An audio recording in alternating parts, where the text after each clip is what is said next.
Yes, people, welcome back. Good morning, good evening, good afternoon, wherever you are watching from. Welcome to another episode of Stir the Pot. When I'm here with the controversial, the critically acclaimed men like Tony Cloud, all the way from across the pond over in Finland. Is it 4 p.m. stream? Man like Tony, the Arsenal fan with the most chest, not any chest, not a little bit of it, a whole lot of it. A whole lot of it coming off the back of destroying European royalty. His words, not mine. 4-0 drubbing at the Emirates going into Sunday against Palace. Tony, you feeling good about your team, my brother? Do tell. Talk to it. Oh my days.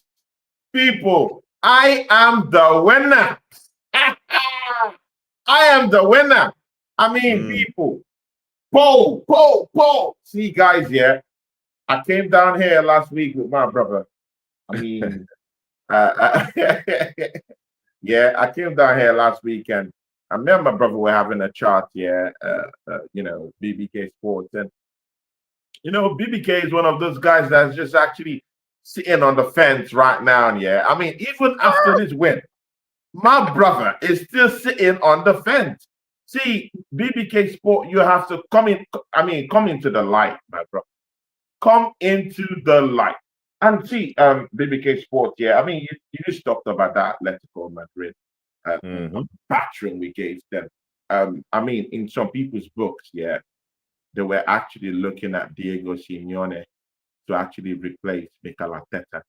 What happens now that Who said the that? guy that the boogeyman, yeah, that the boogeyman that they were all looking for to come and beat another boogeyman, was the boogeyman that was actually outthrown. Actually, Tony, who the hell Mikel said that? Arteta is John Wick right now to Who Diego the hell said Simeone. replace Arteta with See, people, Simeone? yeah. I mean, now, I mean, it's now fashionable. BBK Sports, you also do these things too. You do these Okay. things too. Atletico Madrid is a tough team to play. They're solid defensively, and then suddenly, after we do them dirty, yeah, they're now chickens. They are no more royalty. They don't look good no more. Their defense is finished. They are finished players. Suddenly, Alvarez is a poor player. I mean, their midfield is moribund. I mean, I hear all these ridiculous statements, and even from Arsenal fans themselves. Even from Arsenal fans themselves.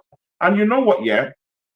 Later on the show, we have to talk about something else, yeah? But for now, let's just go into the analysis of that Atletico Madrid matchup, yeah?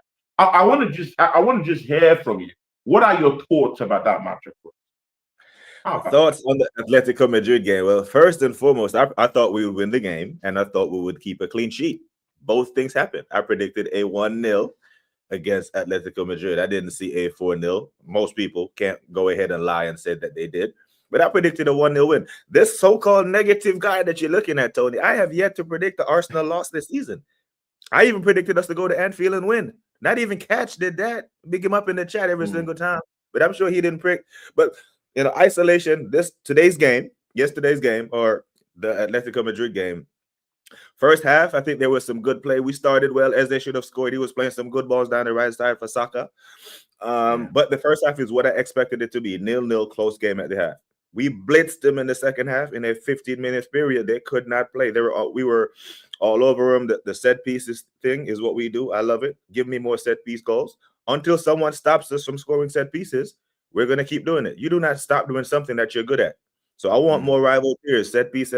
Shit, I saw Liverpool score 2 goals from set pieces yesterday. I think everyone celebrated. I didn't hear any talk about set pieces being bad.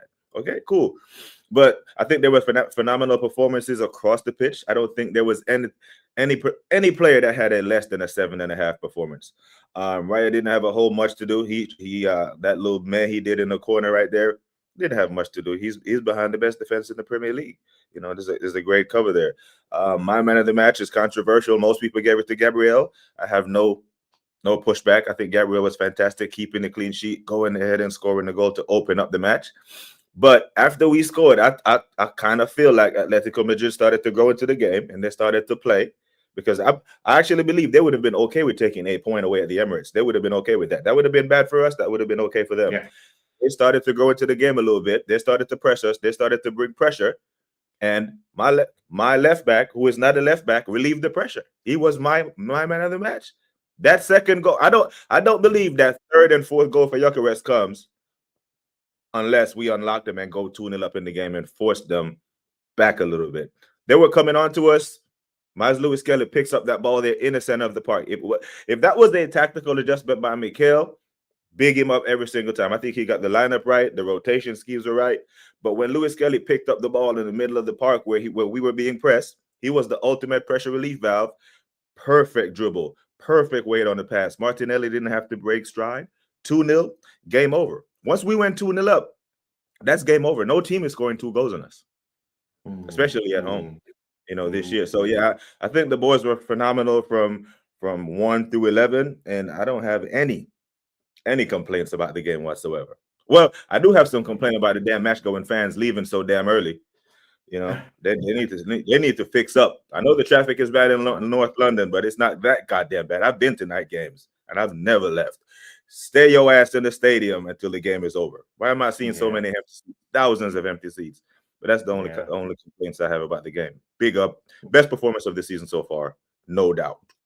No doubt. I mean, see, I just have to totally agree with you in everything you've just said. I mean, you just have to look at the game for what it is, and that's a blessing of Atletico Madrid and their legendary manager Diego Simeone. I mean, I would just like to state this: Diego Simeone ain't no punk. I mean, this is a titan. He's European royalty. Yeah, I mean, punk. That's what he did. He ain't no punk. It's funny. Yeah, he ain't no punk, but he got punked. Yeah, exactly, man. So, and when you're a manager of that caliber, and you come to an European ground, and you lose 4-0, something is amiss that, bro. With the pedigree he's built in Europe, only to come down to the Emirates and come losing that way, losing that fashion, outgunned in that manner. Something is amiss. Before the time, he has actually said that Mikel Arteta should just keep that identity, keep what he's doing right now, and don't change from that. Now, if such a manager with such pedigree is shining encomiums on our manager, sometimes we like to dismiss these things, But one thing I've seen is that these big time managers all respect this guy. They all respect this guy. It's just a bunch of YouTubers like me and some other YouTubers that, are just casting stones on Mikel Arteta. We don't want to believe that it's good in anything. But I will state one thing he was good at, bro. And that was utilizing our fullbacks in some form of passive positioning, because sometimes I hardly do technicals in my shows, I hardly do it, but that game against Atletico Madrid, it was so technically balanced in the way Mikel Arteta approached that game that I just have to talk about it. You could just see when Mikel Arteta was just utilizing his fullbacks in what I'll call a more passive, but in a very active way, taking aggressive positions, trying to draw out that Atletico Madrid wingers, trying to put more pressure, cover space away, take away space from them, add more pressure to them, And for some reason, Simeone, Llorente started by actually trying to double up on Martinelli, trying to just shrivel that space and make sure that he doesn't move. Same thing with Bukayo Saka, but immediately Mikel Arteta released the handbrakes, allowed Miles Lewis Kelly just kind of take aggressive positions up front and try to just sink in Simeone. What also happened in the opposite side, in the right hand side, where Julian Timber was also encroaching. Just some little feet off the 18-yard box and trying to bring out Gonzalez. And when you're doing that, when your fullbacks, are actually occupying certain positions, and drawing out the wingers who naturally should actually be backups to Llorente and Honcho trying to cover them up. You're actually bringing them out because you have your fullbacks very aggressive with much pace, and you just what that does is that it just exposes that Atletico Madrid defense into 1v1s and 1v2 situations, and that's why in the game you were seeing Martinelli carve some certain kind of opportunities in this 1v1 situations, 1v2 situations, because Saka 2 1v1 situations, 1v2 situations, it's just completely open. And of course, definitely while you're dealing with with the fullbacks and dealing with the wingers, definitely in that way. And we have Victor Gyökeres that was actually much to handle for Lenormand. I think that's one of their centre backs, and Jimenez, holding them off while Bukayo Saka just walked straight in, trying to capture Anko, and Martinelli trying to capture Llorente. Very easy. We commanded the midfield. But I mean, after that first half, I just think that Mikel Arteta was like, you know what, instead of doing these things when you have weapons of mass destruction. I mean, I keep telling these guys this thing, we have Arsenal have got weapons of mass destruction. And the number one weapon of mass destruction is set piece. Other people might laugh at us and call us set piece FC. But you know what? Last time I checked, this is one of the biggest. I mean, when I'm talking of weapons of mass destruction, there's one brother that knows more about it. It's sitting right next to me. He understands what I mean by weapons of mass destruction in reality, people. He knows this. So when you have set pieces as one of those go-to options that you have, it becomes a weapon. It becomes a weapon of mass destruction. And you know what? We just really said, you know what? Instead of trying to, just encroach into the defense and try to open them up in open play, why not use what we have in terms of what's in our ammunition and open this team up? And that's what Declan Rice actually did. That free kick, that whip on that free kick, that precision, carefully isolated Atletico Madrid players from their goalkeeper. The goalkeeper, Oblak, couldn't even come in to get the ball because that whip was so amazing.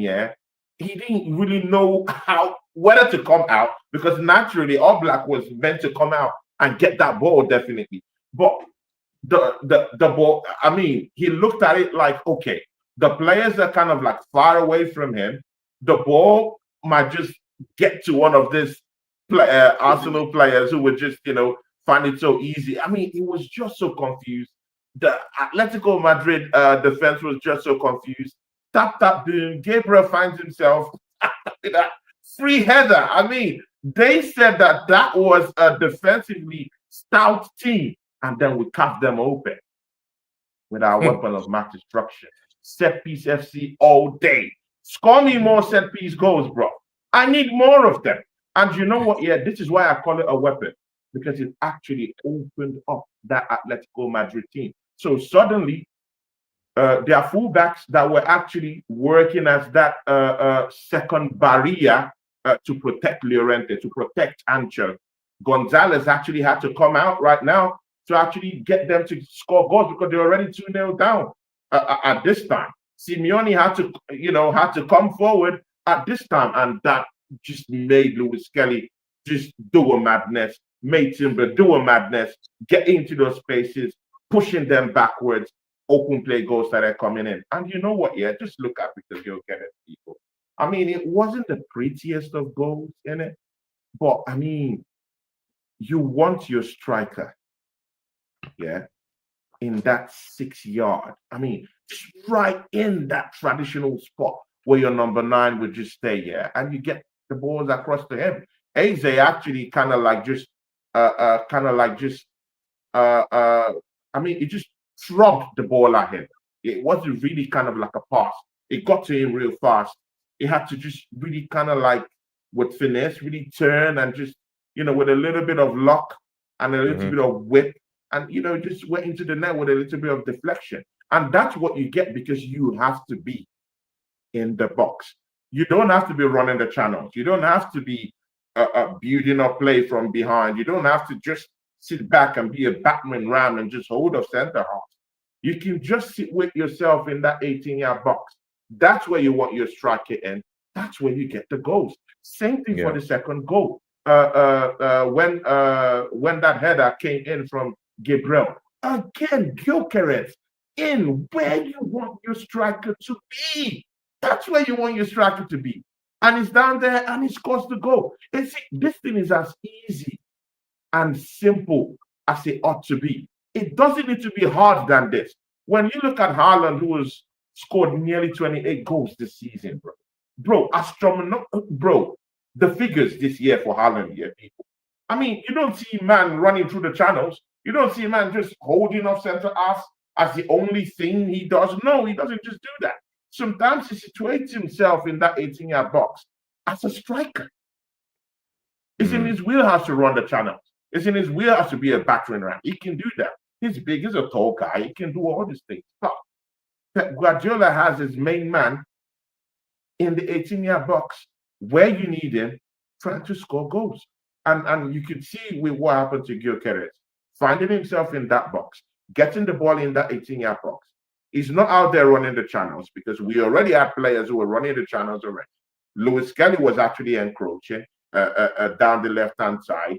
Timber was helping out in that right-hand side. Man didn't really need to, run through the channels. Man just had to be direct. He just needed a ball to get to him. And that was what happened. So, I mean, tactical genius from Mikel Arteta. Yes, I said it. I said it. Tactical genius from Mikel Arteta. Because the same way we give him all these critical punishments is the same way we have to say, man, you did well. And I don't really care what anyone says because, at this point in my career, I don't really care about what random people say on YouTube. What I really care about is that I speak the truth. And that's a fair reflection of what happened. And you know what, yeah? I also want us to also delve into this. Arsenal fans, Arsenal YouTube channels, yeah. Arsenal is a very, very big topic. Yeah. I mean, you touched on that just a little bit yesterday. Yeah. But I want to bring it back because I'm seeing all these top channels, yeah, all these big channels, yeah, they all want to do Arsenal content. This man's, yeah, I mean, they've brainwashed Arsenal YouTubers, yeah, to look at themselves less, to just critique their football club, yeah. But them man are using our content, yeah, saying that Arsenal are using set pieces to score goals. They're actually heralding it. Matisse was heralding it just the other day, yeah. He's still showcasing light to the positivity of what we're doing this season. Mont was doing the same day before yesterday when we beat Atletico. But out here, they're making money with this stuff. They're praising the Arsenal. They're saying Arsenal team is the best thing since sliced bread right now. But we as Arsenal fans can't even make no money. We can't even get views out of our own because we just want to critique. I mean, bro, these people will not say. This is what people would say at the back. But I mean, someone has to stand up and say something. Arsenal content is one of the most, Arsenal content, if you don't, look at Terry Flowers, bro. Man has completely forgotten that he's a Manchester United fan. He's a pure Mancunian. But man is just in that pretty okay, willing to do Arsenal content, bro. Because that's where the conversation is. That's where the money, and this man's here, they're leeching from it. And me and you are out here, they've made us to just completely only critique our football club, only say nasty things about our football club. While they run with the money, they're not Arsenal content creators, and they're getting all these views. They're getting super chats, they're getting all these things. While in our own channels, we as Arsenal fans can't even say anything good about our team. Bro, I'm not being brainwashed like that. If you're not Lee Gunner, if you're not a football 12th man, Dan Ports, if you're not Northside LDN, I mean, if you're a big critic of our football club, man, you can't feed. You can't feed. You can't get views. You can't get your bills paid. So I'm not having it. We have to rebrand the way will talk about our football club, because all these other mans then, yeah, are just walking straight into the bank, yeah, enjoying Arsenal content, brainwashing Arsenal YouTubers not to actually speak anything positive about our football club, while they are actually using this content, running away with the money, getting the views, and they're looking pretty. So I mean, speaking of money, yeah, speaking of super chats, big up to Stooge. Say big up to Tony and Tyron. Hit the like and subscribe. My bias here is Martinelli, man of the match.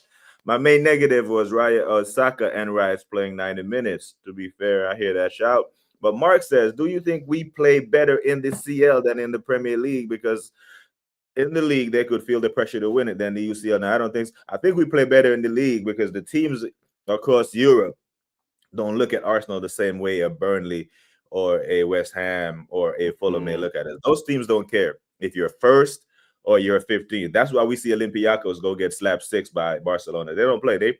They line up to play football, right? They don't care about your league status. They see you as 11 men on the pitch. They got 11, and they feel like they can go toe-to-toe with you.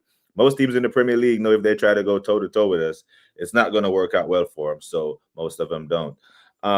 But I hear it. Yeah. So Tony, yesterday, I hear all that stuff. Everything you said about the game was true. We were great. We blitzed them. Tactical masterclass from Arteta and all this stuff, right? But the reason why you touched on the other content creators that use our football club for as a stepping stone to go to the bank is because they know our fan base is very reactionary. Know that they can get clicks and views, just like you said, because we tend to get carried away. We beat Atletico, and all of a sudden, we're the best team in the world. We are going to win the treble and all that stuff. Can it just be, hey, look, we're one of the top teams right now. We're really tough to beat, and we have a good chance of winning something, and just leave it there? Why do we have to take it so goddamn far? Bro, we have Diego Simeone saying that Arsenal is one of the best teams in the world. We have Julian Alvarez. Of course, you didn't want me to see yesterday. Men are saying that you have Julian Alvarez coming out. I mean, saying that Arsenal is the best team in the world. I mean, bro, it didn't mince words. Yeah, we have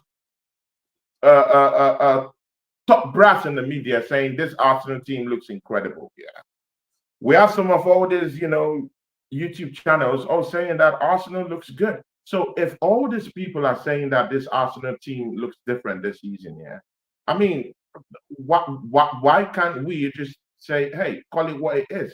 We really look good this season. We look better than our rivals this season, and we are up there. That's why we're occupying that number 1 slot this season.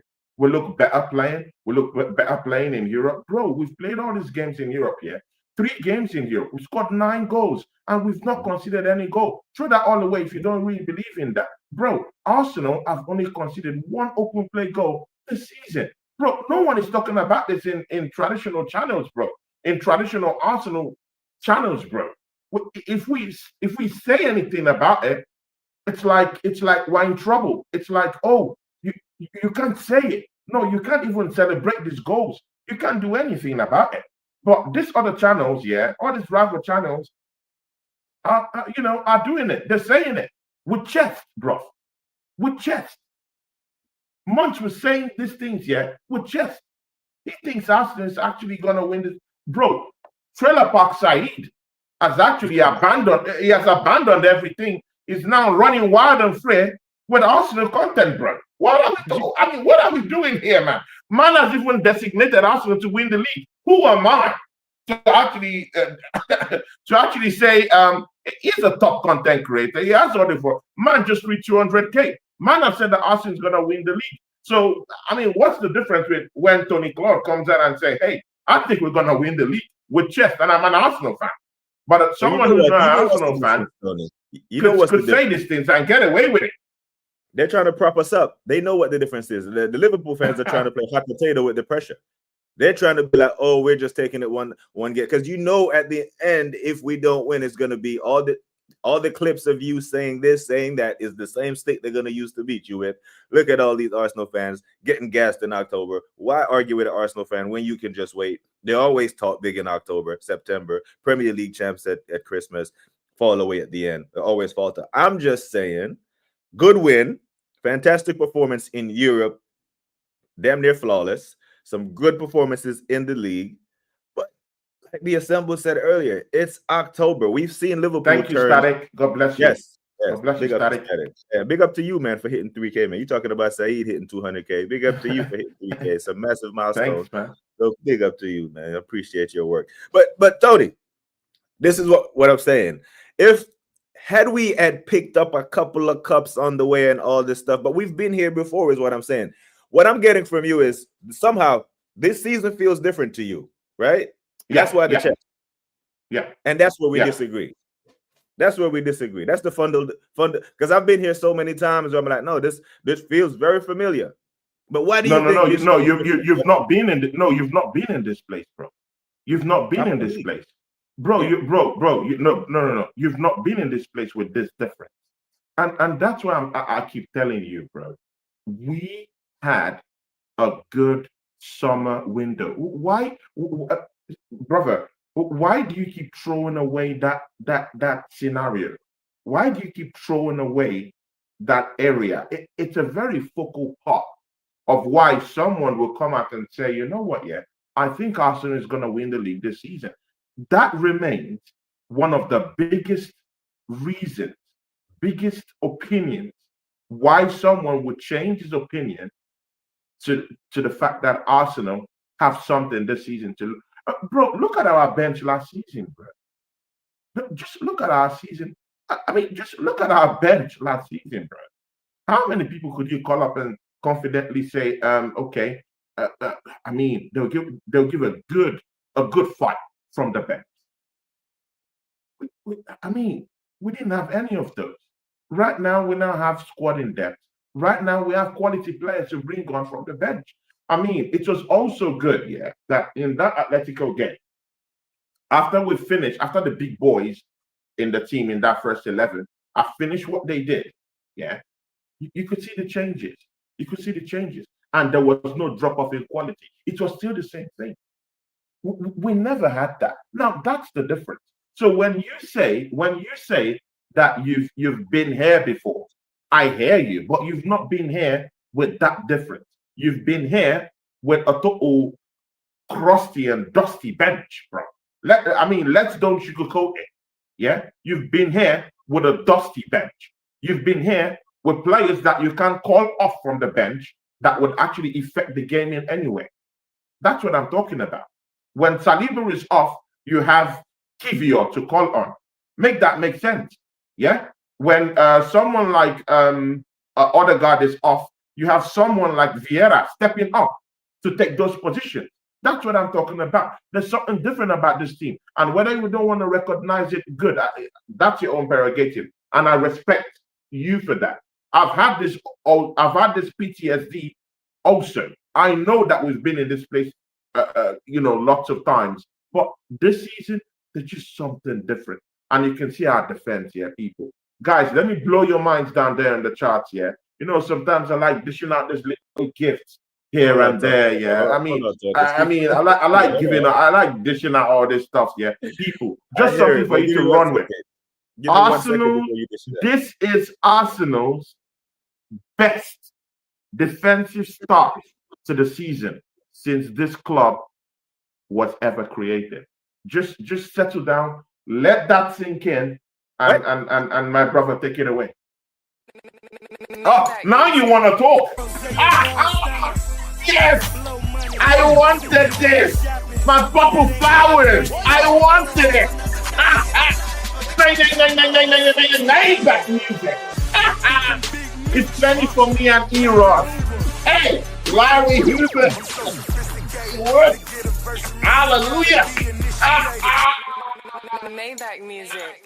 Maybach music. That's what I'm talking about, people. Yeah, give me my thunder. What the hell did you just say? What the hell did you just say? The best defense. Okay, you want me to run that back? Yes, please. You want me to run that back? Okay, people. He wants the run back right now. I said, Arsenal's start to the season is Arsenal's best defensive start to the season ever since this football club had its inception. Can you wrap your head around that? Okay, that's what you said. I thought you said something else. I swear to God, I thought you said something else.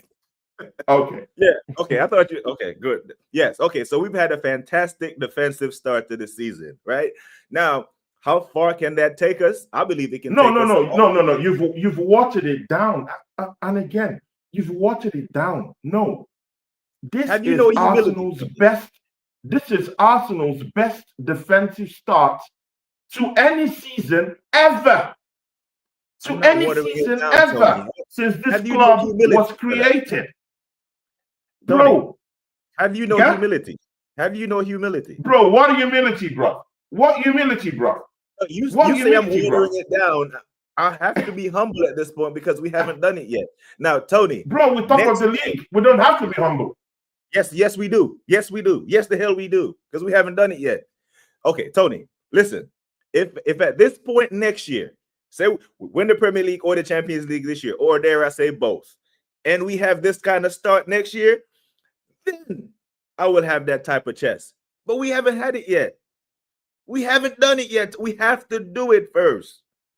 Or say we take it to March, April, and we've already have the EFL Carabao in the bag. You will see more chess from me because then we would have something tangible to mark how good this defense is, how good this team is. But until then, it's just feel good vibes. It's just moments. Yeah, I can't. but again, I understand it, but there has to be a time where you have to stand for something. I mean, all the sitting behind the fence and sitting on the fence, very soon it won't be allowed. I mean, you have to stick your neck on the line, bro. Put your No, neck on the no, line, my brother, man. no, Put your neck on the line. I mean, you no, have to stand for something, bro. You have to stand no, for something. You no. cannot just, I mean, sit down in your heavenly palace and just say, okay, the next one, we beat Atletico. The next one, okay, we beat Bayern. I'll wait. No, no, no, no. You pick a stand. Where do you stand? Where do you see your team right now? Are they playing? Are they playing a great style? Do you see something about them this season? Is there something different? And brother, man, I find it ridiculous that no one is even looking at it from this standpoint. Bro, how can you say that you've not really seen so much to give you that much chest? Bro, I remember the last season, yeah. Newcastle derailed our season last season, yeah. Now, this season, we went down there, yeah, to Newcastle, smacked those people up in their home, and came back to the Emirates with 3 points, people, yeah. We went also in our own home, yeah. We had West Ham, who, by the way, derailed our season last season when we're going for the title, yeah. Now, that's two teams. We smacked up West Ham. Good. Throw that all away if you don't believe this is a very unique season of some sort, yeah. Shout out to the Waffle Don. That's a big Don people, yeah. And big up No. to Godfrey, who just renewed his membership on my channel. Big up to Godfrey. Big up to E. Ross, Static, all these people, all these legends down there. Big up to you. And you know what? Yeah, we just had Fulham, who also derailed our season last season. Brother, we smacked them up. Three teams that actually were participants in derailing our title last season. We rewrote those wrongs this season. And you're telling me it's not something special. And we No. have quality in depth this season. We Here's have a why. good bench finally. Here's why I'm going to Gyökeres my stats going on all cylinders. And you're telling me, brother BBK, that this season ends something special. Okay. Here's why. Here's why I'm going to. Okay. Everything you just said is true. Yes. Bad result at home against West Ham last year. We corrected that. United away, we corrected that. St. James's, we corrected that. But you just conveniently seem to leave out at home against Man City. But we got 3 points last year. This year we didn't. You conveniently leave out. We went to Anfield for the past 3 seasons with the worst team and got something. So you see how the narrative can change. You know, you can use the results that you want to paint the picture that we are great and try to get me to ignore the warning signs that I'm seeing. Because I get you, but in all these games that we've beaten Man City, have we won the title? What difference does it make? No, but you're in those games where we've beaten City, you're beating Liverpool at home, beating other big teams, yeah, along the way, and we didn't win the trophy either. So I mean, but Tony, you are using those results to make your argument that this is something different. But we have had results this season that in previous seasons went in our favor.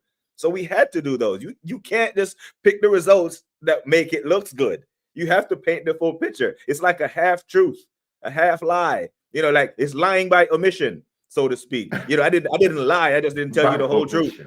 omission. Like okay, I find some money. I find a duffel bag full of money, and I come in the house and be like, Tony, I found $3 million, in the bushes, and I open the duffel bag. There's $3 million in there, but it was really 5 million. I left 2 in the car.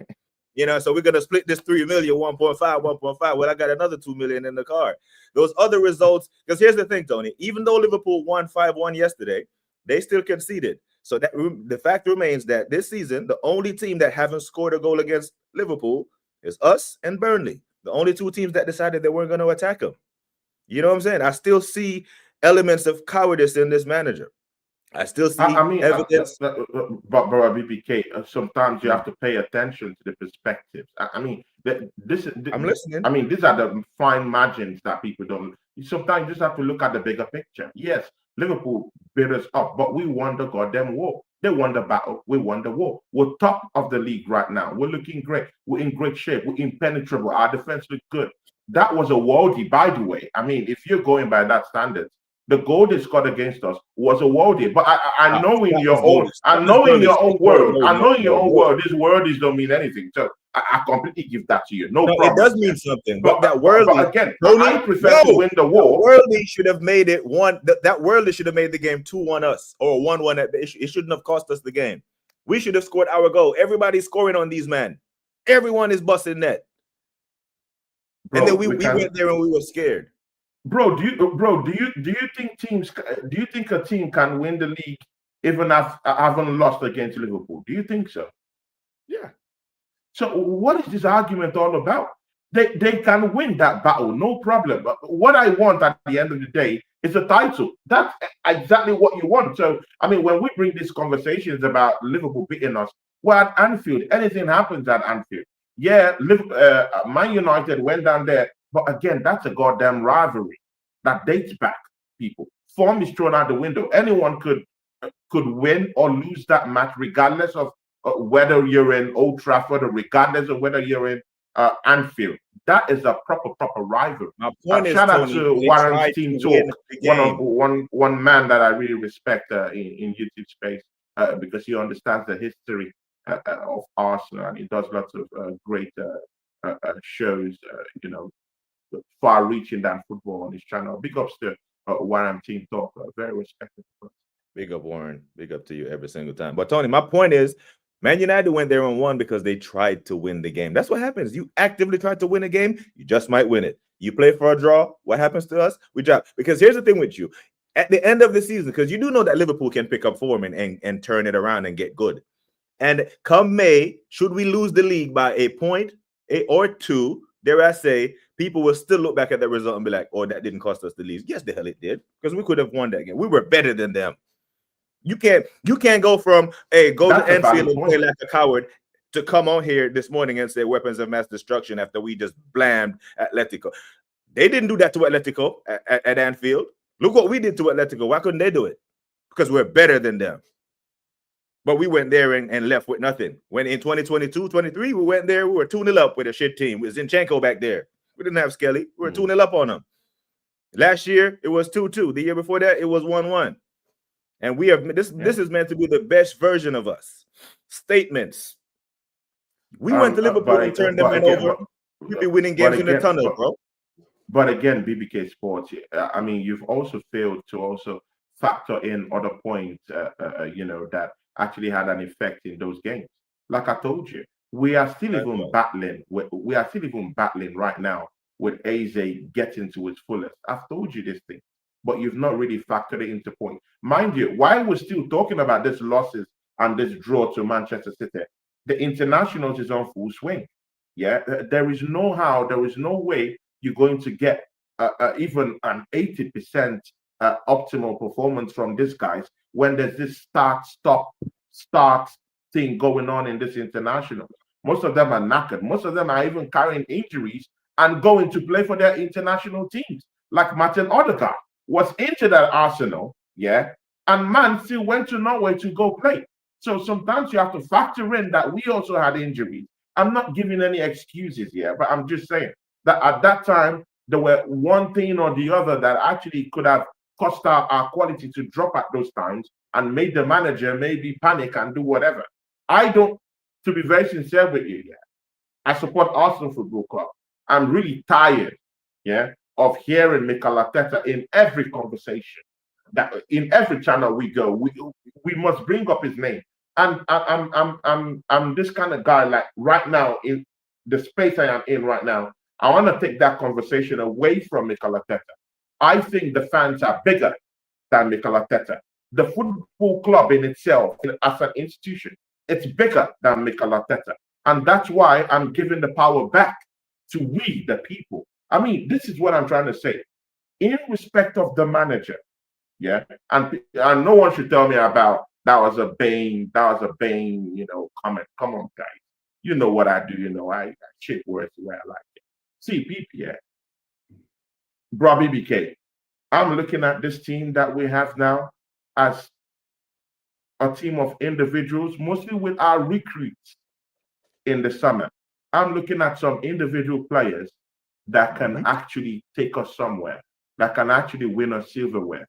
And again, this is something that no one out there is actually disputing. No one is disputing the fact right now that Arsenal have a team to actually go on and win the league. No one is actually disputing that right now. In every top media house right now, talking sports, they know that Arsenal have the complete team. It's in their mouth. It's everywhere. These YouTubers, they're all saying it's only we Arsenal fans. People like me, people like you, people like Waffle Don, people like Lee. I mean, it's only us that still say, there's still some holes here and there. I completely get it from a critical point. But in the media out there, they're all saying this Arsenal team is the best in the world. Julian Alvarez just came and said, oh my God, I played this Arsenal team. These are the best people in the world. We have Diego Simeone trying encomiums on Mikel Arteta and saying he's the best team since sliced bread. So, I mean, if we're looking at it from a critical point, good and okay. But I really do think, personally, that we have a different team this season that could actually win us trophies. I think we have individual players, regardless of who the manager really is right now. I've seen Barcelona teams, yeah, with Pep Guardiola. He doesn't even have to do anything technically.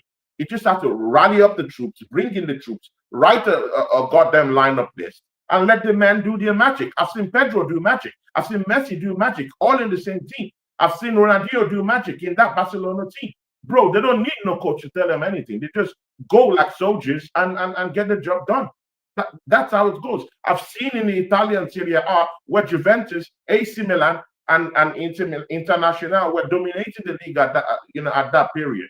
Sometimes their coach don't have to do anything because they have elite players who know how to win. And they salvage these wins for them. They win trophies for them. So in that same vein, I think that Arsenal have matured. And there will be a time that Mikel Arteta won't even be part of our discussions no more. Because these players, it's just for us to just get to that first step. Let's win that trophy first. If we win that trophy first, you begin to see that this team will be bigger in terms of conversations than even the manager himself. First. That's what I'm saying. Let's win the trophy first. Let's put the trophy before the chest, not the chest before the trophy. That's where I'm at with it. You know what I mean? And you can't take the conversation away from Mikel. If you supposedly have the best team in Europe, yeah, and you are one of the top managers in the world, and everyone is saying all these good things about you, you are going to be the topic of discussion. There's a reason why we're not talking about Wolves and West Ham and Burnley. When you sit top of the Premier League, you're going to be the topic of discussion. With that comes pressure. We've seen them under pressure before, and it hasn't translated to trophies. That's what we're here, Joe. We don't want anything other than trophies this season. We don't want the best defense. We don't want the clean sheet records. We don't want the golden boot. We don't want the golden glove. We don't want any of that. We want the trophy. Now, if the other stuff happens to come with it, cool. But this year, we cannot have 19 other teams who we say we are clearly better than leaving the party with their hands full with silverware. And we're leaving there saying, well, we're better than you. Most points over the past 3 years. You haven't beat us. We came to your ground and got 3 points. No. We have to leave with something. And that's where I'm at with it. Because last year, Arsenal beat PSG in the group stage of the Champions League. Everyone was saying it was better than Enrique. Enrique went on and did the treble. And we played that Champions League with no striker, man. Bro, we had all these stinky players in this team. Bro, you were here last season, bro. We had all these acrimonious players that, bro, we were playing PSG with Vieira's them. We're playing them with Kivio, all these losers in my team, bro. People that can't even use in a team. Bro, you can't use those players to win any league title, bro. But right now, we've brought players in that could actually help our team. That's what I'm saying. That's the difference that we have right now. We can't use all these clowns and win. Bro, we didn't even have a bench. You know that. I know that. We didn't even have a bench. We had Gabriel Jesus, who's crocked, man. Man hasn't even recovered from injury he had since last season, bro. I mean, how can you win titles with such dusty players? You can't win anything with them. However, this season it's a lot more different. We have Max Doman for backup. We have optionally Waneri. I mean, we're even struggling to even bring these players in because of the quality in depth that we have this season. Look at Martin Odegaard in that game against West Ham. Man, he banged up. I mean, crocked. He left. Who did we bring in? Martin Zubimendi, and that's what I'm talking about. The squad in depth we have right now is looking kind of tasty, and that's what I want to see my team look like. This Mikel Arteta conversation, we'll revisit it later on. What concerns me right now is I want to win games. Let's keep winning the games now. Yeah, it will run up to a crescendo where if this manager doesn't win serious major trophies with this team, then the owners will start asking themselves, after £1 billion interjection into this team, and we're just winning maybe just only one major, maybe they will be forced to think and say, you know what, yeah, I think we want more. And then they will be the ones to actually engineer that. But again, let's go through that journey. Let's support our team and let's enjoy the journey right now. I think this team is ready to win the title. I think so. Many other pundits think so. People who I respect think so. Yeah. People that are not even in YouTube space. Yeah. Top footballer think so. They think that we're there. They think we have all the minerals right now, and you can't deny it. We have Gyökeres. I mean, CPP. Yeah, I might be waffling right now, but we have Gyökeres who scored over 100 goals in the past 2 seasons in Europe, bro. In Europe. So I mean, you can call that a waffle, but we have a striker right now. The only thing that's ailing this team is a very, very potent left winger.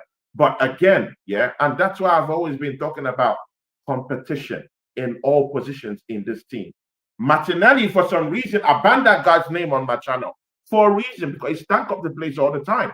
But I mean, for some reason now, and I'm now, cozying up to the fact that Martinelli is now trying to get back into our good books. I'm not buoyed by it. I still want a left winger. I still want Semenyo down here. I'll take Hendrick in the general transfer window. Is looking for game time right now. I'll take Hendrick. But right now, because we have to deal with what we have right now. Right now, Martinelli is really, really, really working himself back up to that place that I want to see him. I want to win a goddamn trophy. So if he's sitting up, if Trossard want to sit up when he comes into games, that's what I want to see. I want to see healthy competition all across the pitch. That's what I want to see. Let's not even talk about our defense. It's the most solid that it has ever been. People. Our midfield, Declan Rice is doing his thing. Zubimendi, when we went to get Zubimendi, they told me, oh, he can't pass. No, he can't do anything. No, he's too small. No, he can't tackle. Man has interception. Man is an elite passer of the ball, and we've seen it. We have the evidence to bring that out. So, I mean, we can either run with it right now. You can either say, hey, I don't want to be on the fence, and stick your neck on the line and say, you know what, yeah, I think Arsenal will win a major trophy. Bro, there's no shame. You have to be completely shameless while doing this, bro. Because even we as Arsenal fans, if we cannot say, oh, there's a difference with this season, I think we've wrote some wrongs that we've made. I think we've brought in players that can literally help us out. And you cannot say that we can win a major while we leave these thoughts and these opinions to be said by Trailer Park Saeed, who is actually saying with chest that actually bro, what are we doing? And man is making money, man is enjoying, man are traveling, bro. Yeah, man are traveling. While me and you, bro, while me and you are sitting down here, yeah, on the microphone, mans are chilling somewhere in cake break, bro. Yeah, Matisse is enjoying himself out there. He's doing Arsenal content. This man is saying that Arsenal will get somewhere, bro. We have months, bro, months, maybe by next month, months will be chilling in Greece somewhere, yeah, enjoying himself, doing Arsenal content, making money, and saying with chest that Arsenal might actually wrestle the title from Liverpool this season, bro. They're all saying these things, but me and you will just call and say, I don't know, I can't remember, maybe we could win, maybe we're not gonna win. Oh, bro, come on, bro, come on, bro. All right, so looking ahead, right? Looking ahead to the weekend, we got Palace coming to the carpet. As their former team, from the last international break, I said the next 5 games, it's all wins, have to be all wins. Leading into the next international break, we have to be top of the league, right? Because we've seen us, have an 8-point lead and couldn't get over the line. Right now, we're barely ahead. Palace coming to the carpet. We've taken their best player. He plays for us now. Potential banana skin for you, or heavy favorites for 3 points? I will never say guaranteed anything, right? Because can't guarantee a title, can't guarantee a trophy, but heavy favorites for 3 points on Sunday against Palace. Are you concerned that this could probably be a tactical masterclass from Oliver Glasner that could do in the tactical genius that is Mikel? Yeah. Brad BBK, now this is where that pressure comes in. Yeah. And this is why when you go ahead in Europe and beat a team like Atletico Madrid, yeah, and in that same weekend you're facing Crystal Palace, yeah, the scrutiny, the microscope doubles down on you right now. Mm-hmm. You cannot be beating Atletico Madrid and then you come in the weekend and then you're losing against a team like Crystal Palace. So that's where the whole pressure builds up. That's where the whole crescendo goes. Yeah, That's why we have to keep something very, very important. I think you said it in one of your shows, consistency. We have to have that consistency. You talked about the second half. There was a point in your show yesterday when you had it with the Caribbean brother you brought into the channel, and you said something about our second half. You said if we stick to what we did in that second half, that things could look up the season. And I truly run away with that. If we stick to what we did, stick to that plan, stick to what we did in that second half against Atletico Madrid, open up the game, release the handbrakes, just do the right thing. Put the lineups that would actually open up this team. Crystal Palace, yeah, I want to test their gangster this weekend. Yeah, all these teams, yeah, all of them are gangsters until they get beaten. I think Crystal Palace has been watered down. Yeah, I think that record that they're actually pushing for has actually been watered down thanks to Everton, because they had this 19 or 17 unbeaten run or something they were having also, and they went. I think they went away from home to Everton. Of course, they have Grealish down there who actually scored in that game. And for some reason, they lost to Everton. I just think that pressure on Crystal Palace to actually go on that extensive run or something like that has actually died down. So that pressure is over. So playing against Arsenal, they don't have to keep any record. That pressure is not there. So we're meeting a normal Crystal Palace side with nothing to lose per se. Yeah, nothing to lose per se. And again, mind you, Crystal Palace have a Conference League game today, people. They're playing one of these minnows in Europe, but again, that physical exertion, that physical fatigue will set in. That'll be 2 games in about how many days? In the space of 2 days or something like that. So in space of 3 days. So that would also factor into why I think we might beat them. it's a game of very, very tiny margins. That what I would say. I respect Glasner as a manager, yeah. But again, we've taken away one of the best players in AZ.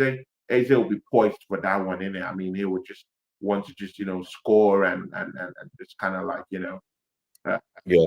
prove to himself that I'm where I am, and I am this player. I love the football club. I also do my thing.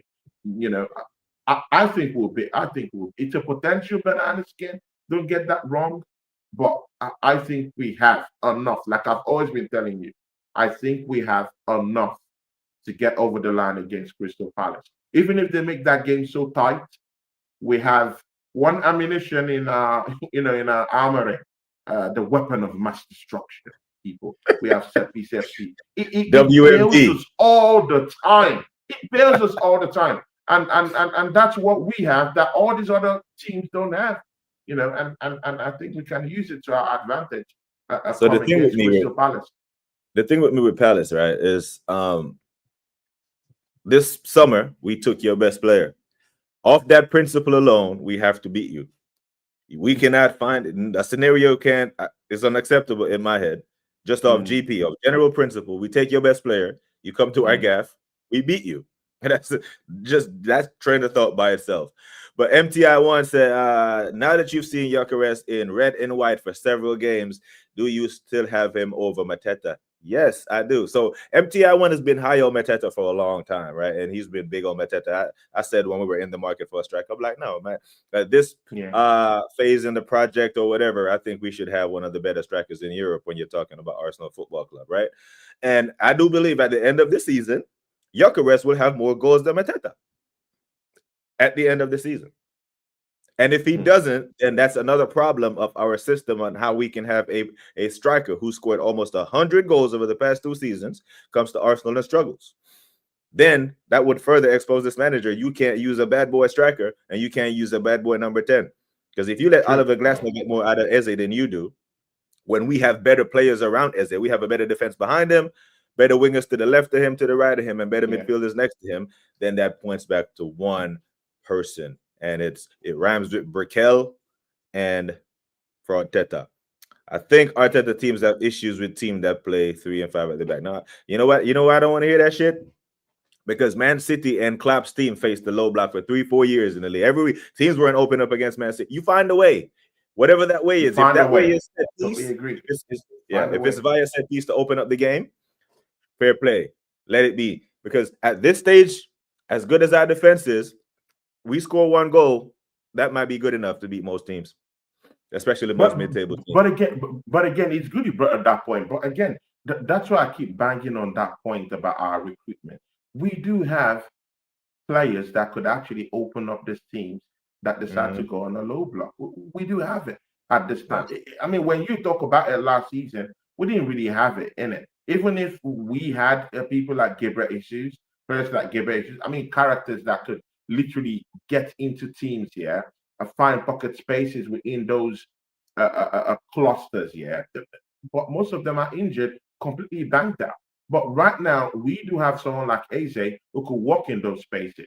We have someone like Zubamendi who could pick a pass and tear open, all this low block shenanigans going on with this team.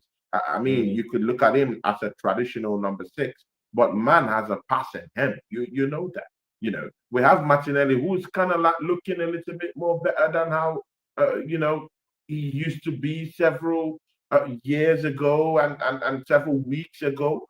He's now looking like that guy that's willing to run at players, kind of like open teams up. Maslow Skelly is actually taking up aggressive positions up front to actually open these teams up. So we do have something of some sort that could actually open up this team that would decide to just kind of like stank up the place, close up all the whole spaces, and we can literally open them up. And in this case, we might actually be opening up those spaces with a former Crystal Palace player. How about that? Yeah, I hear it. But our running games are like I said, I don't want to disrespect Premier League teams, but we have a favorable run of games. But as do our compadres as well. I think City has a favorable run of fixtures, as do Chelsea. Now, everyone is talking. It's Liverpool, Arsenal, Liverpool, Arsenal. How do you feel about Man City being spoiler and going under the radar in this title race? You think Man City is a just as big a threat to us as Liverpool? I mean, all this threat of Man City just started a few weeks ago when Liverpool started faltering. That's when people started talking about Manchester City. But again, it's good. It's competition, no problem. It's the Premier League. You have to pick the best teams to actually win the league. Good. So let's run with it. Now look at Manchester City right now. Yeah, I mean, nearly more than half of their goals this season Mm-hmm. has been scored by one man. Yeah. Right. Who is that? Erling Haaland, people. Yeah. Remove Erling Haaland from that equation, people. I'm just putting some context into some certain things. Yeah. Extricate Haaland from that equation. These guys aren't in top four. Make that. I mean, just wrap your head around it. Wrap your head around it. Just If to play you devil's remove advocate. Haaland and his goals, Manchester City won't be in top four right now as we speak. What if you removed our set pieces? Would be top of the league without set pieces? No. Set pieces is a style. It's how you want to play. It's part of the game. It's how you score goals. So, It's the but same the point thing I'm with making opening is goals we have set piece. in the grand We scheme have of things. set piece It has nothing to dependency. do with the player. No. It has nothing. No. It has no ties with the player. No. That's just how you play. It has nothing to do. It has completely. That's how they play. They play through Haaland. It has nothing to do with any player at Arsenal Football Club. It has to do more with the framework, how we decide to play. That isn't calling Haaland as it is with what he's doing at City. This man is scoring goals as the guy at Manchester City. It has something to do with how we play. We don't have to talk about him scoring penalties or anyone scoring set pieces at Man City. If they do it, good for them. But I'm talking about extricate Haaland from that. They're not in top four this season. So in the grand scheme of things, this guy has played throughout the summer. This guy has had international games being played. The same way he's banging in goals for Manchester City this season in the summer where they had the Club World Cup. That's the same way he's playing multiple games in the international. Bro, come on, man. He's a mere mortal. He's a human being. Either the dry spells will come, or either man will be completely banged out, yeah, in the space of 3-4 games. I'm telling you this. In the space of 3-4 games, yeah, this man will be completely torn out, people. I'm telling you, he's had a busy summer, people. He's scoring goals. He's the engine. He's the machine, bro. If he goes down right now, this whole small smack talk about Manchester City will just completely dry up. I mean, anyone who wants to even bring in any controversy, your best bet is actually to even say that Liverpool is going to bounce back. I actually think that Liverpool is going to actually bounce back and actually be on that road to actually challenge for this title than anyone coming up with that Man City talk. To be very sincere with you, I think there's a more better chance for Liverpool to bounce back and even potentially win this league title than for Manchester City right now to actually run with this. To be very sincere with you. Yeah, so like Rob said, that it factor is no more there, bro. It's just no more there. They don't have the same apparatus that help them dominate Europe and dominate the Premier League in all those trophy laden years. Not the same. Yeah, I hear it. And I had started this comment earlier that from KJ to ask if you thought Liverpool was dead and buried. But yeah, you just answered that. But just like Rob said here, man, if you take Declan Rice, are we just as strong? Because that goal that Gabriel scored, Declan is the quarterback. He's the one who makes these passes for these set piece finishes. So basically the line that I'm walking and the question that I'm asking is, they have an Erling Haaland dependency. Yes, I'm fully agreed with that. But one can also argue that we have a set piece dependency. So if you take away our set pieces, on who? On Declan Rice? No, we don't have any. Declan is the one who delivers the set pieces. No. We don't have that. Anyone can pick that pass And that's a no, good thing when no, you have Tony, no, no. Nicholas Jover, Declan is our as a set set piece piece taker. manager. Anyone can take those No, free no. kicks. Okay, who takes our Anyone set can piece? take those corner kicks. No, not anyone. There's two people on corners. It's Declan if it's an in swinger, and it's Saka on the other side. But because I was an in swinger for Gabriel on the right hand side, Zubamendi is right footed. He wasn't over there to take that set piece. Declan is the set piece guy that makes those deliveries. I mean, I hear you, but again, with the way we've solidified, I mean, when you're talking about this set piece stuff here, see, it's even started even before Declan Rice came into this football club. When did Declan Rice come to the football club? This set piece FC thing has actually been going on for quite a few years, even before Declan Rice even came into the football club. We will always find a way. Yeah, the main thing is just to is to just be at the end of those passes. And we have credible guys, big, strong, credible guys who can actually be at the end of those passes.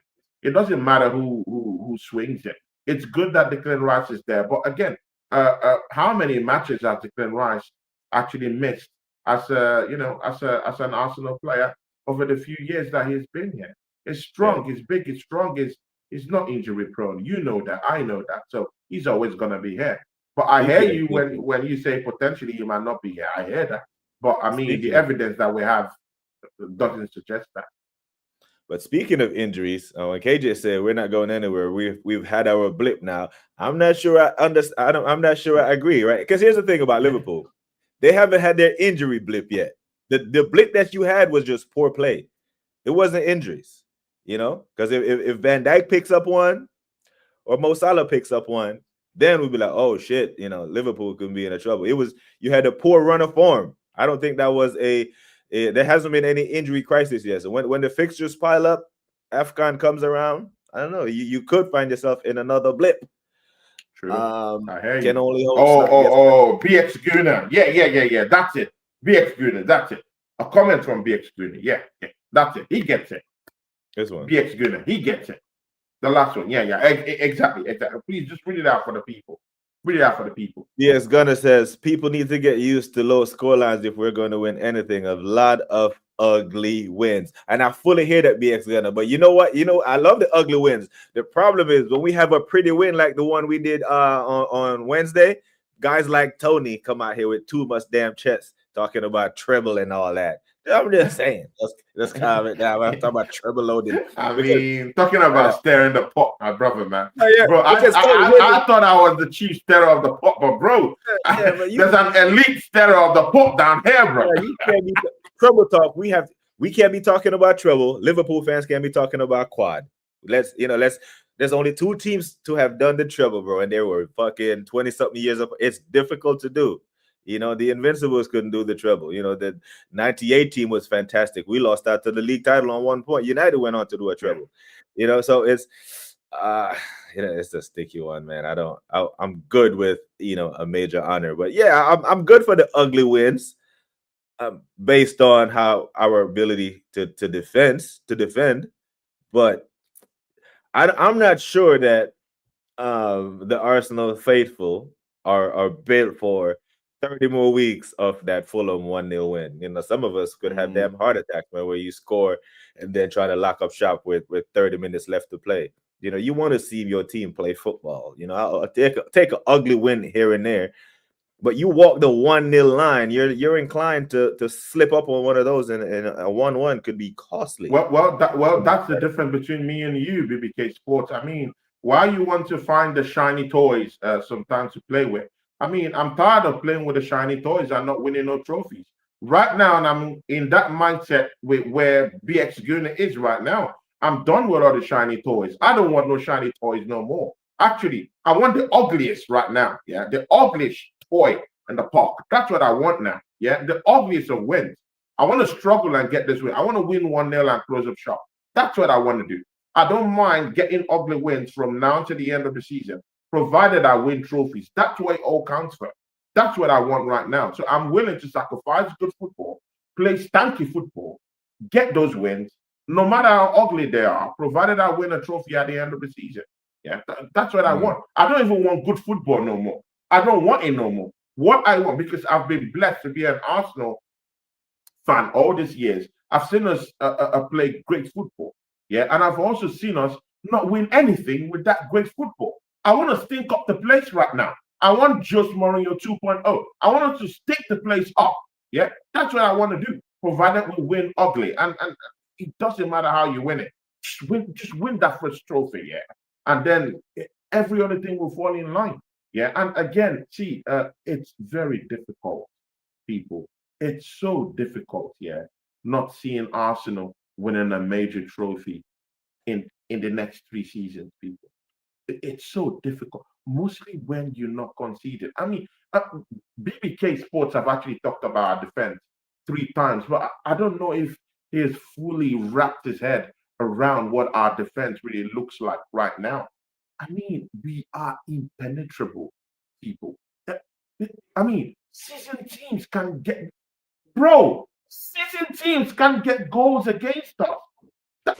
Bro, that's how bad it is, bro. I mean, it's all good and okay to say, we have a good, bro, this is more than good. I struggle to see teams in Europe right now that would score against us, bro. I really struggle to see this kind of team. Maybe the only team I could see right now that could score goals against us right now is maybe PSG and a Bayern Munich. And even at that, that's even a struggle, bro.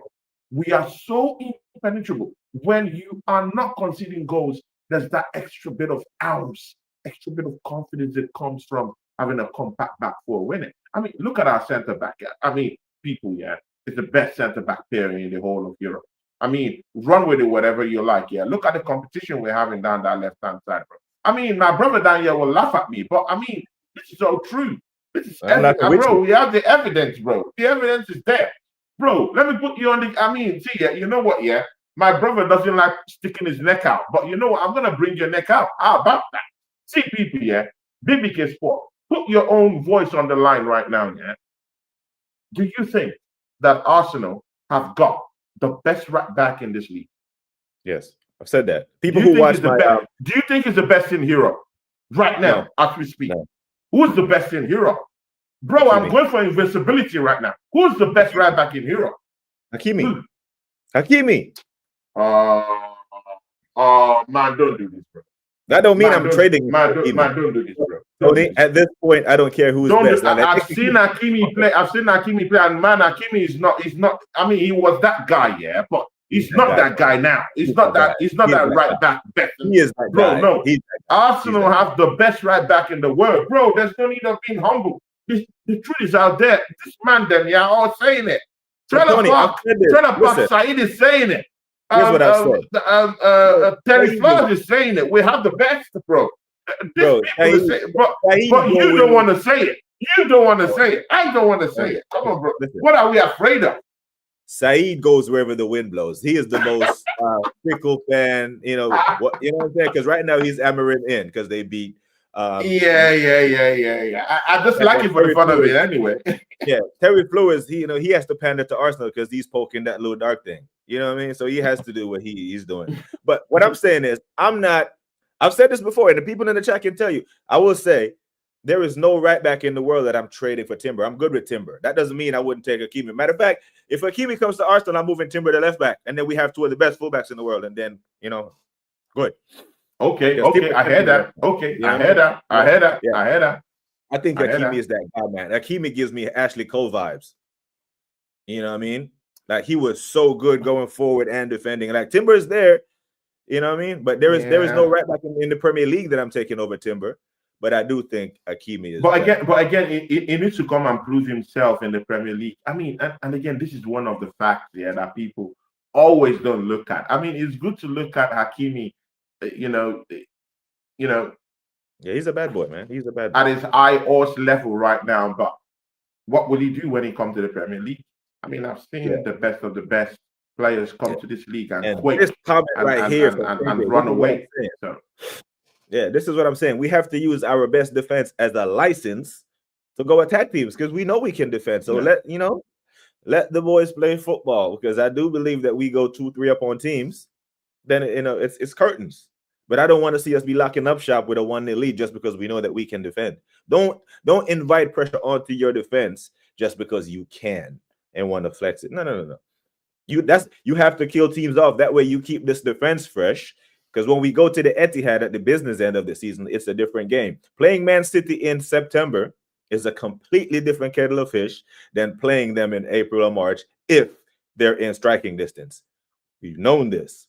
We've felt that pain. The big blue shark swimming in the water. So, we have to go there. Wait, BBK. So you think that Man City is gonna beat when we go to the Etihad? You think they're gonna smash us up? I didn't say that. Do you think that? No, I'm just saying. No, bro. I mean, you have to stand for something now, bro. So you think that we are gonna go into that match and we're gonna cut with the best defense in the league, bro, in Europe, bro? You think we're gonna car and Man City is gonna smash us up? Is that what you think? Bro, this is not a game. This season, these teams will struggle to beat us. The biggest teams in here, bro, it's even this European team. You know what? In the Premier League, I still have my doubts. Bro, in Europe this season, we're gonna smash up all these clown teams in Europe, bro. This season, bro. Bro, there's a downturn in European football. When I was saying this, when I was telling you about Real Madrid, they all told me, Tony, bro, we smashed up Real Madrid. We didn't win the trophy, but this season we're better. We signed more better players. We have squad in depth. We look more better. We're looking penetrable. We're looking really, really better. Positionally, we have players in terms of competition all across the pitch. There's something different about this season. So now that we're complete, people, I can't wait. I can't wait to meet all these teams in Europe because I know we're gonna smash them all. Bro, we've gone 3 games in the Champions League without conceding a single goal, bro. A single goal. Do you know the other team that's in that bracket? Do you know the other team in that bracket? Inter Milan, and that's a potential final. How about that? Tony. Bro, we are in certain spaces that is. All I said was. Read meaning to it, bro. All I said was going to Man City in September, playing Man City in September versus playing them away at the business end of the season is different, is what I'm saying. So we keep guys fresh and we kill teams off now. That will help us when we go. I never said we're gonna get smashed up. You saying that we've played 3 games, haven't conceded a goal. That's fair, and it's a factual statement. It's true. And I don't think we'll concede in our next Champions League game either against Slavia Prague. However, the same amount of chest that you had for Atletico, are you going to have the same amount of chest for Bayern when they turn up at the Emirates in November? Bro, all these teams are tough until they face it. Diego Simeone said he was going to come down to the Emirates, that he's done it before, and it's coming for the win. All those people think they're superstars and elite punchers until they come in and face an animal, in the ring. And to be very sincere, we are animals right now. We're ready, and with that defense, we're ready to face anything. And with what I saw with Gyökeres coming into the picture, actually staying in striking positions that I want him to stay, people, it might turn nasty for these teams in Europe, bro. I might not have the same kind of chest for teams in the Premiership because it's a very complicated deal with the Premiership. I'm still trying to wrap my head around that because this team, like you got that argument right. I completely agree with you. These teams in the Premiership, they look at us different. They're very different when I'm more scared of a team like Crystal Palace, a team like Bournemouth, what the challenge they're gonna bring to us, than an Atletico, than a Bayern Munich. When we face them, we'll face them. When we face these teams in Europe, we face them.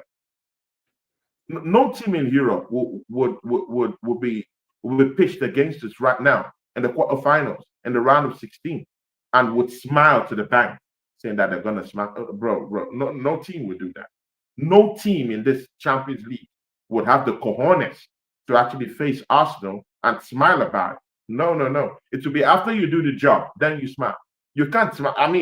Bro, I remember days when Bayern Munich would get Arsenal in the round of 16, and they would just smile all the way because they know they'll smack us up, bro. A couple of years ago, bro, it's all in that, bro. We know this.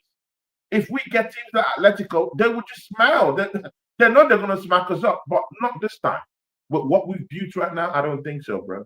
and with the players we have, the reason I have all this chest is because we had a great summer. That's what a good summer of transfer business does for you.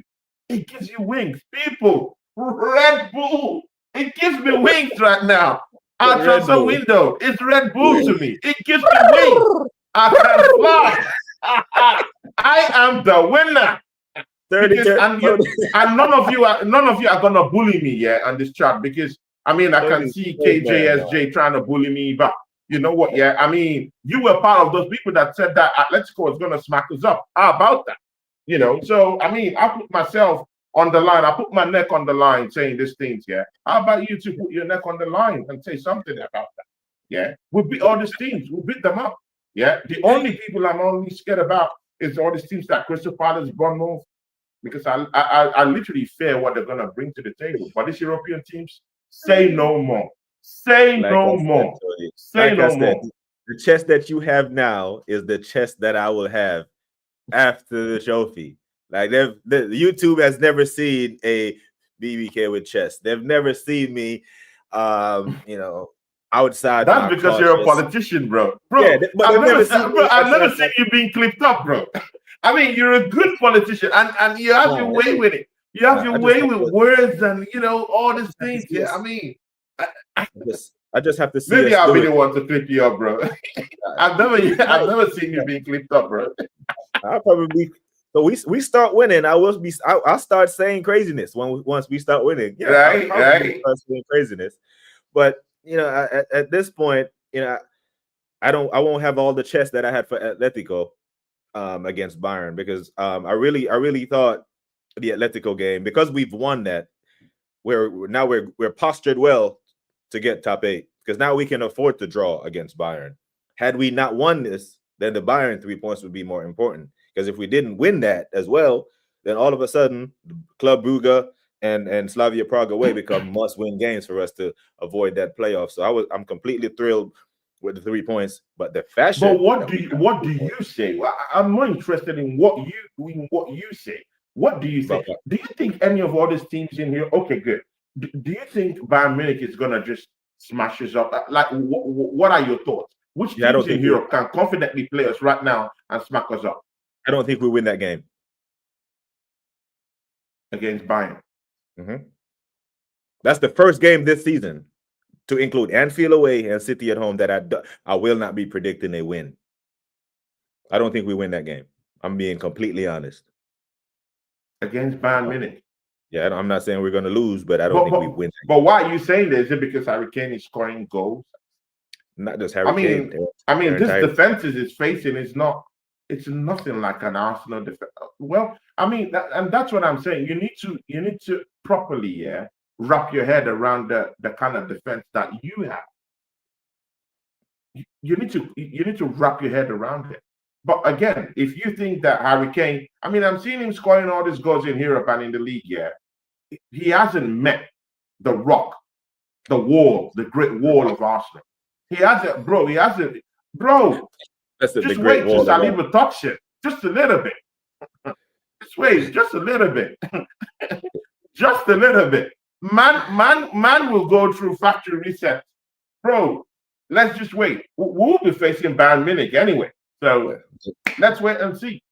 There's assembled with the comment of the day right there: prevention or cure. Yeah, bro. Prevention all day, man. I would take people. I would take the pill, people. I want to be plugged into the matrix. I want it all, people. I see people. I want it all. I will take all these pills. I'm ready. I'll put my neck on the line, people. What I need, I've seen the difference in this team, people. Tony, what I need is for our attack to catch up to defense. Normally, it's the other way around. You're right. You need your defense to catch up to your attack, but the defense. When we talk about our defense, okay, best in Europe, up there with Europe. All of Europe is looking at the Arsenal defense and saying, "Damn, look at it." I want all of Europe in the Premier League to be looking at our attack that way. Looking at Eza, looking at Saka, looking at Gyökeres. Now, if our attack was fluid and doing all that stuff, I'd have more chest. But like, as good as our defense is, we've conceded one open play goal to one of the top strikers and the top striker in the Premier League. I think Harry Kane is a world-class striker. So if we can concede to Haaland, I think Harry Kane can back against Exactly. us.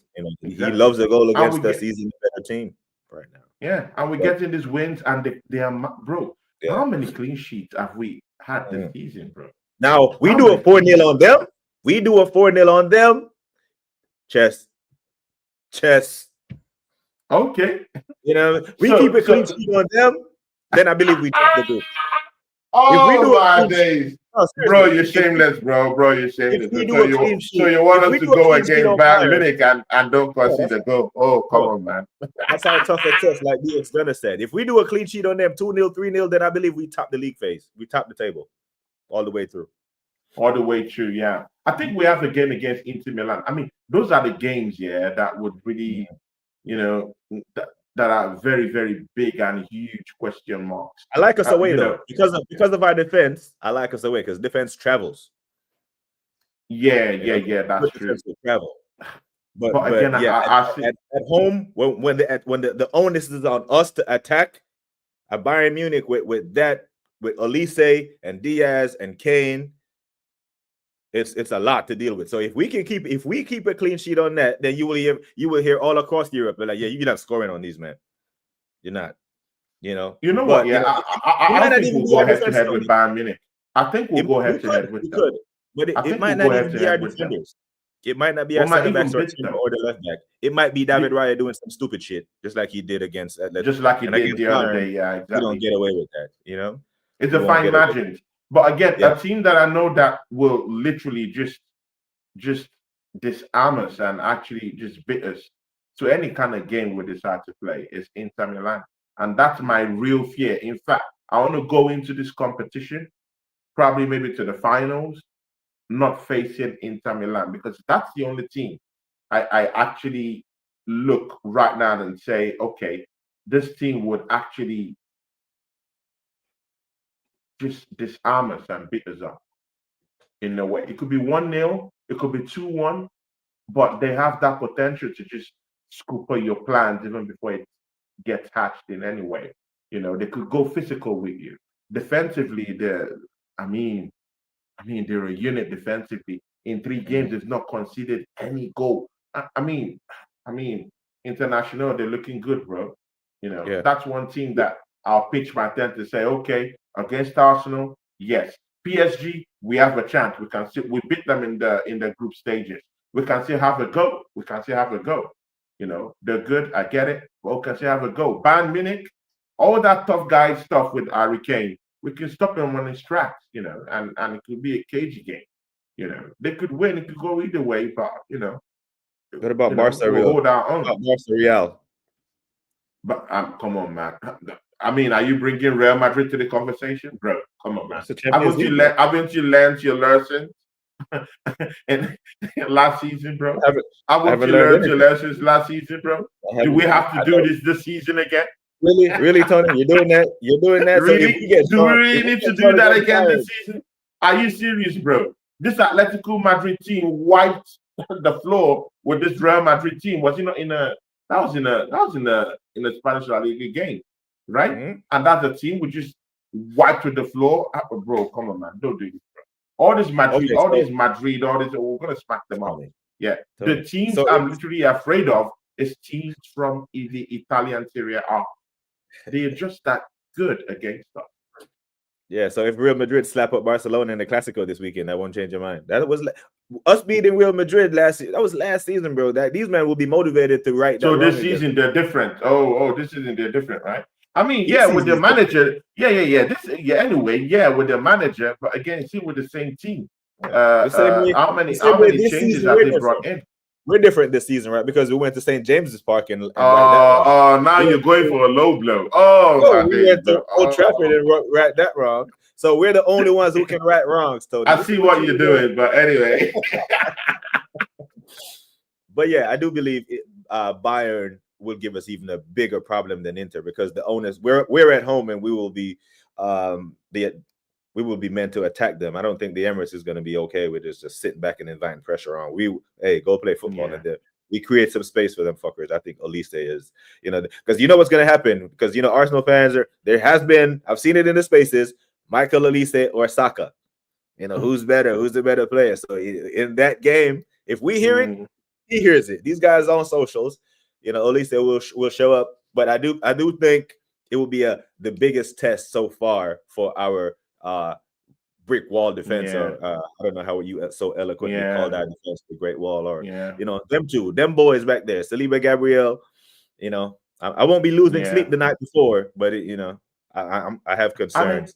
And again, bro. Again, one thing we're not also factoring into all these things is that we also have, a cluster of players, that are injured. We have our creative spark, Martin Odegaard, out, people. He'll be coming back maybe around he'll be back probably for maybe that. around mid-November, something like that. Yeah, without it out of this team, and we just caved Atletico open, bro. Without our creative spark. BX Gunner with the chest. BX Gunner says something just feels different about this team. Hey. This is the time you play those Maybach music, bro. Come on, bro. Give it up for it, bro. Come on, give it up, bro. What BX Gunner is saying, he ain't scared. He's never scared. That's what he's saying. But I'm a little nervous. Big up BX Gunner, absolute real one. BX Gunner is a real one. Known him for like three seasons now, 4 seasons. They are showing another level to their quality. Okay, but then you know what happens is, we may not. I'm not even putting that energy out there now. I was about to say we may not concede another goal until after the next international break, but then again, we might fuck around and concede 2 this weekend. But I would love to see that. I would love to see this defense go into the Premier in the internet, not conceding just clean sheets. Come back from November with. I'd love to see that, but then I will be still sitting here waiting for the attack to catch up to the defense. I want to see the attack click. Maybe when Odegaard comes back and him and Eze are on the pitch together and they can, exactly. That was the point I was actually trying to allude to. That Madueke will be coming back. We have Odegaard who might be coming back in mid-November. Bro, we have all this, I've even seen that our best player, even in preseason, hasn't even been part of the season in a way. Max Dolman. Yeah, and that's a testament to the attack isn't clicking, because I do believe if we were blowing teams away and up 2-3-0 comfortably, he would get minutes, because he got minutes against Leeds, I think, or Forest. Yeah, whichever game that was Leeds. He had game time again. Yekere scored the penalty. He got minutes in that game. So that's what I'm saying. When we're up, that's another good time where you can rotate and keep minutes in the legs and prevent injuries going into the business end of the season. Because what gets lost on a lot of people in Pep's treble and these 3-peat seasons, what he was a master at managing minutes and keeping guys fresh for the April-May run-in.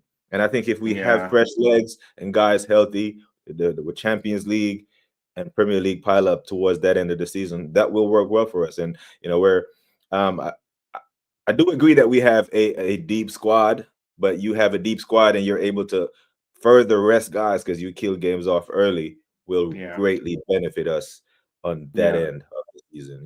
Assembled, what I mean by a cluster of players, we have injured players who are coming back. That's what I mean. Madueke coming back. Kai Havertz, someone has something to say? Man is coming back, people. That's what I'm even waiting for, because you know what, if there's one point I've consistently been banging on this season, it's about competition for places. Bro, there's nothing like competition for places.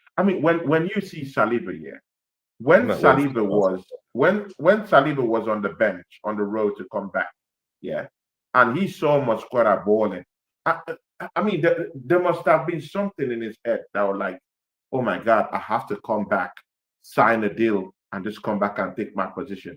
If not, it might. Some people were already looking at, okay, Saliba might actually lose his place to Mosquera. Now, see, I want competition for places all across the pitch in this Arsenal team.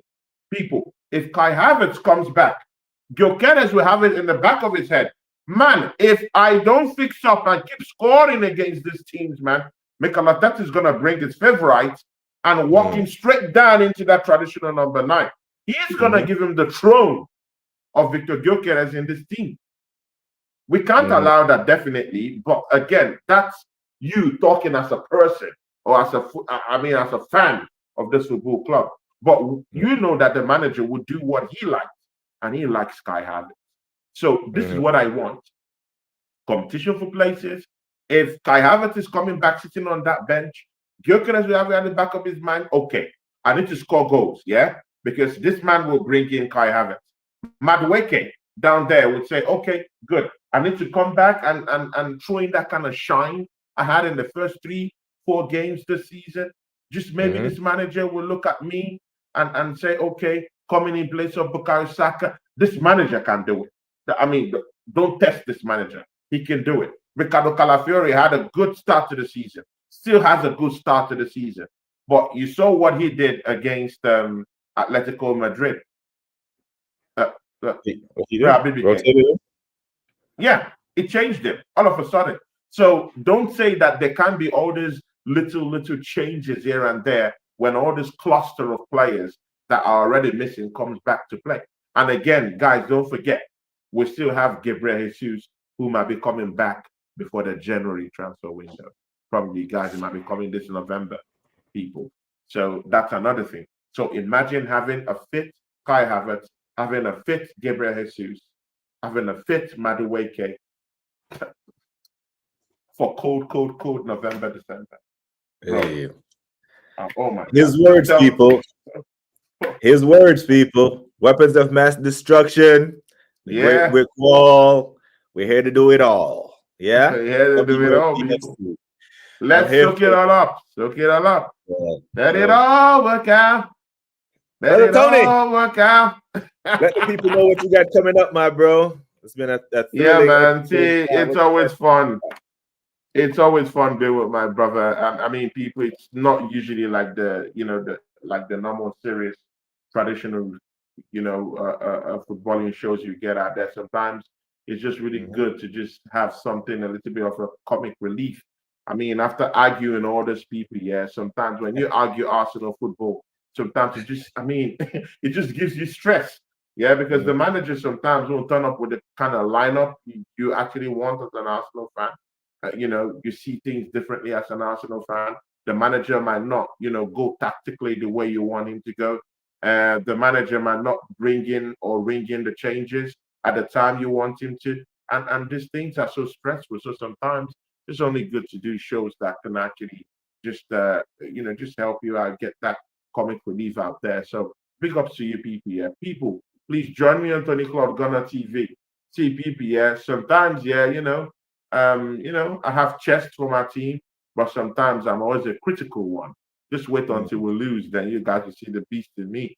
But but Yeah. we're winning. Things are looking good. I mean, people, come join me on the Club Gunner TV and let's have some perspective You to heard what him, is going people. on You at heard the Arsenal man. right now, people. You heard Tony the Club Gunner man. TV is the Tony. channel. You see my channel and it's tagged right there on the title. So just hit me up, people. Hit me up. And Yo. big up to you, BBK, man. I should tell you that, man. I mean, we just revived our show again and episode 5. I mean, we keep going, people. And it's nice to have this show in the afternoon and we're getting this kind of traction.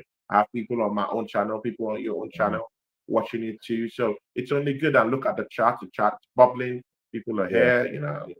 I mean, this is what we want to see. Where we Yeah, come man. out to say something and people are here to either laugh at us, talk to us, or chime into the chat too. So big up to everyone. Yeah, man. Big up to you, man. Big up to the chat. Big up to KJ. Yeah, on last night's show, man, I was preempting my fellow UKers when they come over next year for the World Cup. Better be on your best behavior because you will be going to jail if you misbehave outside of some of these stadiums. So yeah, just a warning ahead of time. But what you got coming up on Tony Claude TV? Any streams today or tomorrow? um, bro, I had to wake up around 11 p.m. UK time yesterday Mm. for a very, very, very hard show with Deji Spores and Northside LDN at the Nutmeg Hey, football hey, show. I was up Reggie, yeah. yesterday. Yeah, Deji. Deji's is a very, very eccentric. Edgy is I the think that's the Tottenham version word. of you, bro. Says the most crazy shit without consequence. Yeah, Without I'm saying, consequences, isn't it? yeah, that's So the then he's a very craziest thing. eccentric guy. So, Yeah, had that show yes, with him yesterday and with yes. Brother Northside. So I'll be having another show with Northside LDN. These days I'll be working more with my stint at Sakatin TV is over for now. So Okay. I'll be working, for now. So I'll be working closely now with Brian Northside. Me and him have we've been working since the start of my channel. We even Right. had a show together, but now we have a new show now, which is called the Nutmeg Show with Yeah. Northside LDN and Digispores. That's a big one. Digispores will be coming back to the channel this weekend. I will be having the Three Musketeers this week with with uh Is with that with Craig Waffle Con? Matthews. Oh, okay. No, with Craig Matthews and Right. with Craig and Leon. Okay. I've approached Waffle Don for a show, but he didn't.